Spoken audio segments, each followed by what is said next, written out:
Olá, Carlos Francischini, seja mais uma vez muito bem-vindo, muito bem-vinda à Universidade do DNA. No vídeo de hoje eu vou explicar tudo o que você precisa saber sobre estrutura de nucleotídeos. Fica até o final do vídeo.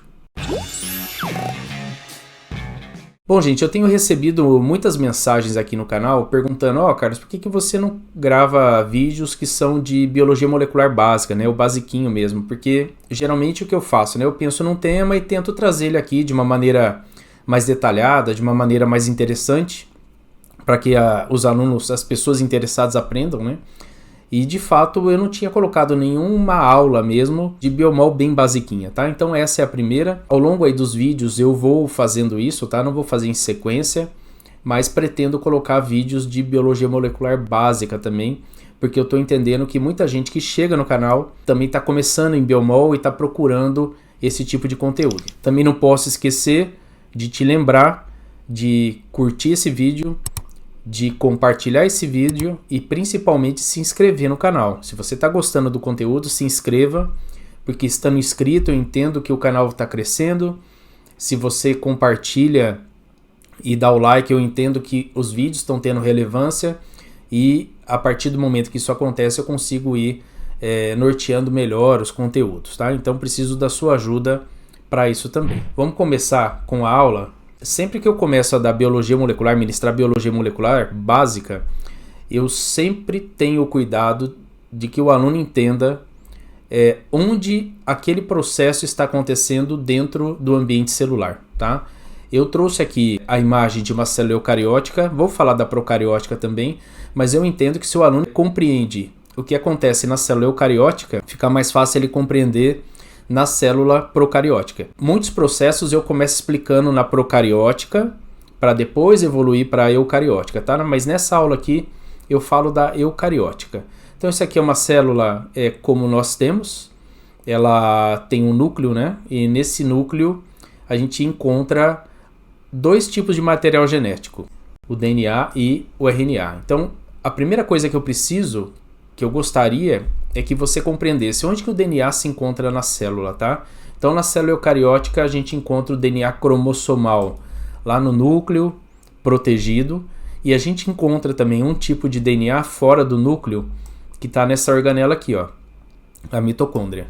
Então o único DNA possível de ser encontrado fora do núcleo celular é o DNA mitocondrial, tá? Que está compartimentado também lá na mitocôndria. No núcleo celular a gente tem o DNA cromossômico. Já o RNA, ele existe na célula em diversas formas, tá? Eu encontro formas de RNA no núcleo celular e também no citoplasma, tá? Presta atenção nisso, grava isso. Outra coisa importante também, obviamente, é saber o nome, né? Então, o DNA e o RNA são os ácidos nucleicos responsáveis pelo fluxo da informação gênica.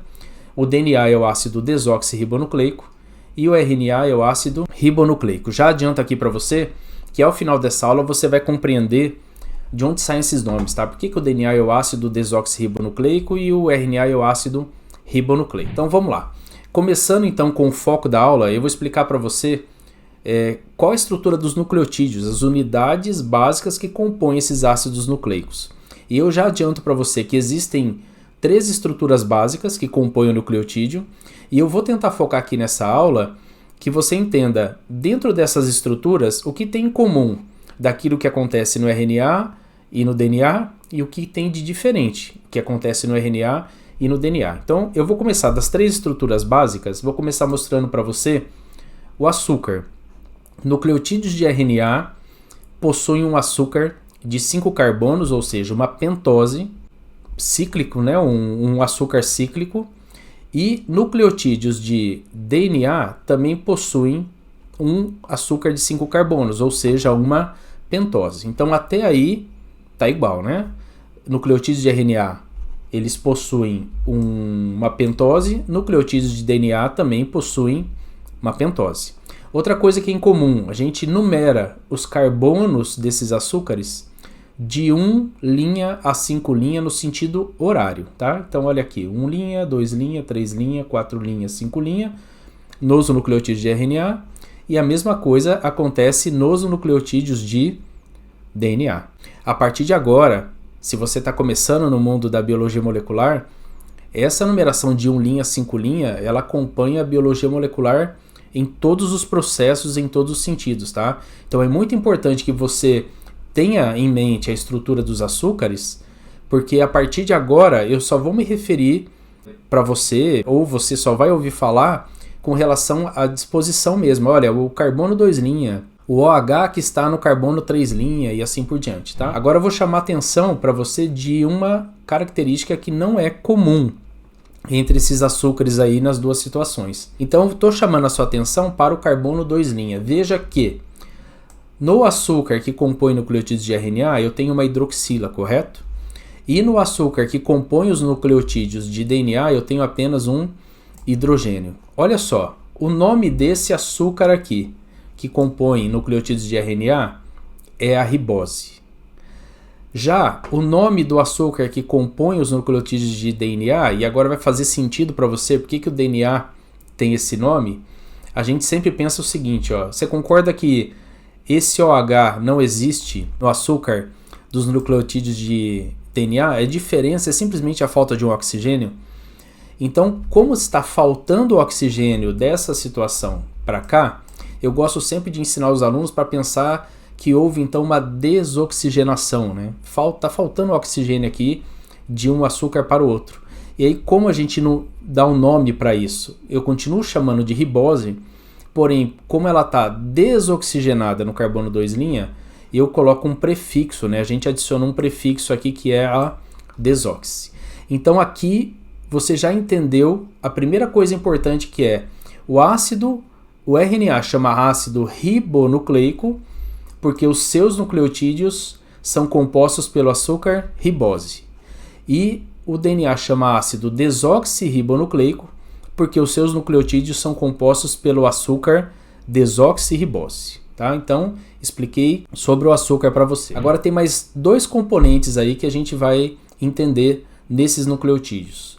O primeiro é que sempre, seja nucleotídeo de RNA ou seja nucleotídeo de DNA, no carbono 1' há ligado a ele uma base nitrogenada. E também a terceira e última estrutura possível é que no carbono 5', sempre ligada no carbono 5', há grupos fosfatos, tá? Estou falando no plural que eu vou te explicar por quê.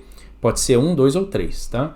Então sempre o grupo fosfato está ligado no carbono 5', seja ele nucleotídeos de RNA, seja ele nucleotídeos de DNA. Já te expliquei sobre o açúcar, agora eu vou focar na base nitrogenada. Vamos ver as diferenças que ocorrem no DNA e no RNA. Bases nitrogenadas que compõem o RNA, então que estão ligadas lá no carbono 1' dos nucleotídeos de RNA: adenina, guanina, citosina e uracila.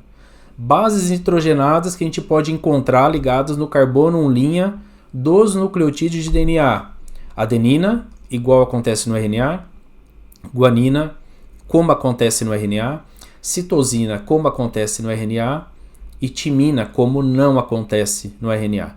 Então aqui, por isso que eu coloquei cores diferentes, a gente tem bases nitrogenadas que são específicas para o RNA, que é a uracila, específicas para o DNA, que é a timina. Eu já gravei um vídeo aqui no canal explicando por que não tem uracila no DNA e por que não tem timina no RNA, tá? Eu vou colocar o card aqui para você assistir também, se você se interessar.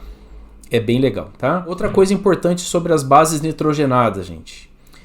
Elas são classificadas, as bases nitrogenadas, em dois grupos distintos, tá? Purinas e pirimidinas. A diferença é que as purinas, elas possuem 2 anéis, enquanto as pirimidinas possuem apenas um anel. Veja que elas não são chamadas de base nitrogenada à toa, né? Olha quanto nitrogênio você encontra aqui nessas bases nitrogenadas, tá? Seja ela qual for. Por isso que elas são chamadas de base nitrogenada. Outra coisa, esse prefixo base é porque de fato elas têm um componente básico, uma característica básica, pelo fato de elas terem bastante grupos amino e grupos amida, tá? Que são compostos orgânicos que dão a característica básica a elas. Às vezes acontece de cair em prova, tá? Quem são as purinas? Quem são as pirimidinas? Aí tem um macete que é pré-histórico, que todo mundo usa, mas serve bastante, que é o seguinte: purinas, você vai lembrar de adenina e guanina. Então lembra o seguinte, água pura. Adenina e guanina são purinas. Pronto, se você lembra que água pura, adenina e guanina são purinas, as outras 3 bases nitrogenadas só podem ser as pirimidinas, que são citosina, timina e uracila, ok? Dando continuidade, agora a gente vai focar no grupo fosfato, que é o terceiro componente aqui que está faltando. O grupo fosfato, eu estou chamando de um pezinho aqui, mas eu vou trocar para que você entenda a estrutura dele, tá? Essa é a estrutura do grupo fosfato. Eu posso ter então nucleotídeos. Aqui eu estou com nucleotídeo de RNA, tá? Mas isso aqui poderia ser um nucleotídeo de DNA também. O que eu vou explicar para esse nucleotídeo de RNA também se aplica para nucleotídeo de DNA. Então, nucleotídeos de DNA ou RNA podem ter um fosfato, e a gente fala que aquele é um nucleotídeo monofosfato. Eles podem ter 2 fosfatos, e aquele nucleotídeo então é o difosfato, ou podem ter 3 fosfatos, e a gente chama ele de nucleotídeo trifosfato, tá? Tanto para DNA quanto para o RNA. Importante aqui, tá? Que é sobre esse último componente, ele é extremamente relevante para as características desses ácidos nucleicos. Presta atenção. Primeira característica importante: o grupo fosfato é o responsável pelo caráter ácido do DNA e o RNA. O nome do DNA e o RNA não é isso? Ácido desoxirribonucleico e ácido ribonucleico. Aí você pode perguntar, Carlos, por que eu tenho uma base nitrogenada e eu não falo que é uma base ribonucleica ou uma base desoxirribonucleica? Eu vou explicar para você. No pH fisiológico, nós temos o grupo fosfato desprotonado, tá? Então, dependendo do pH, esse grupo fosfato aqui poderia ter um hidrogênio ligado a ele. Pelo conceito químico, ácidos são componentes que são capazes de doar o próton, tá? Doar H+. Nesse caso, então, em pH fisiológico, o grupo fosfato está sempre desprotonado, ou seja, ele doou o seu H+, doou o seu próton. E isso é a característica de um ácido. Por outro lado, no pH fisiológico, a base nitrogenada ela não está protonada, porque bases são aquelas que podem receber o próton, tá? Então, nesse caso aqui, a gente fala que é um ácido desoxirribonucleico exatamente pelo fato do fosfato estar desprotonado, ele ter doado o H+, tá? Segundo ponto importante, é o grupo fosfato que confere carga negativa fortíssima, tanto ao DNA quanto ao RNA. Se você já trabalha com biologia molecular, você sabe que essa característica do DNA ser negativo, do RNA ser negativo, é essencial para muitas técnicas da biologia molecular. A gente utiliza isso, né, para essa característica nas técnicas de biologia molecular. E caso você ainda não trabalhe em biologia molecular e está ainda aprendendo sobre, lembre-se disso, tá? DNA e RNA são extremamente negativos em pH fisiológico e é o fosfato que confere isso a ele. E outra coisa importante também é que a gente dá uma representação para esses fosfatos, tá? Como alfa, beta e gama. Então, o primeiro fosfato ligado ao carbono 5' é o fosfato alfa, o segundo é o beta e o terceiro é o gama. Muitas vezes, antigamente a gente trabalhava muito com isótopos radioativos no laboratório. Aí, às vezes, a gente comprava, por exemplo, o nucleotídeo radioativo e vinha que ele era radioativo no fosfato alfa, por exemplo. Então, a gente sabia que ele estava radioativo aqui, e faz todo sentido pelas técnicas também, e eu explico isso em alguma outra aula que vem aí pela frente, tá? Essas são as principais características dos nucleotídeos. Espero que você tenha entendido, que você tenha gostado. Se você acha interessante aulas assim, mais curtas e bem focadas em biologia molecular básica, escreva para mim, deixe o seu comentário aí. Se você tiver alguma dúvida, também escreva, porque com certeza eu irei responder. Espero que você tenha gostado. Até o próximo vídeo.